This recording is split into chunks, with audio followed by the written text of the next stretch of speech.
what is loyalty for you?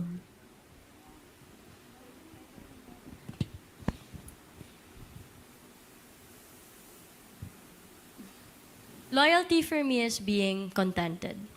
Because if you're contented, you won't look for any more person, right? So loyalty equals your contentment. DJ. Zay.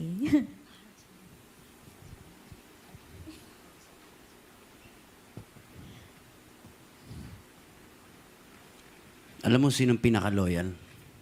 Yung aso ko, si Summer. Yan ang pinaka-loyal. Doon ko makikita yung definition ng loyalty.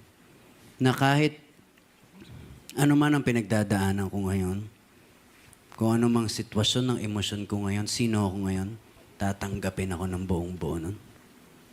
Yun ang loyalty. Walang judgment kung sino ka. Thanks, DJ and Kat. We have a question from Sandy of Random Republica. Hello po. Last question na po to.